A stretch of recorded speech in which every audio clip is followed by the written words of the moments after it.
আমি বিশ্বাস করি যে 11 জন ক্রিকেট খেলে না, বাংলাদেশে সবাই ক্রিকেট খেলে। দর্শক, ব্রেকিং নিউজ। মেহেদী হাসান মিরাজকে ওয়ানডে অধিনায়ক করে শ্রীলঙ্কার বিপক্ষে কঠিন শক্তিশালী একাদশ ঘোষণা করল বাংলাদেশ।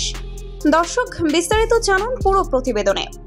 দর্শক, বাংলাদেশ ক্রিকেট দলের জন্য সময়টা যাচ্ছে দুঃস্বপ্নের মতো।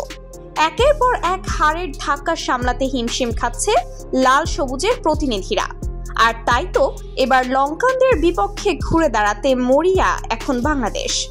তার কারণ, এর আগে আবু আমিরাত ও পাকিস্তানের কাছে ধবল ধোলাই হয়ে চরম লজ্জার রেকর্ড করে লিটনরা।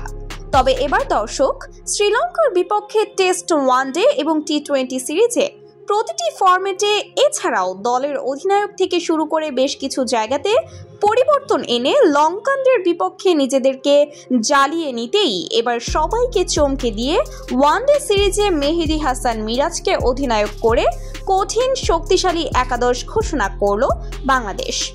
আসুন দর্শক, এক নজরে দেখে নেই বাংলাদেশের সম্ভাব্য একাদশটি। অধিনায়ক মেহেদী হাসান মিরাজ, তানজিদ তামিম, লিটন কুমার দাস, তৌহিদ হৃদয়, সৌম্য সরকার, এনামুল হক বিজয়, নাইম শেখ, নাজমুল হাসান শান্ত, জাকের আলী অনিক, রিশাদ হোসেন, নাসুম আহমেদ, এবাদত হোসেন, তানজিম সাকিব, নাহিদ রানা, হাসান মাহমুদ এবং খালেদ আহমেদ।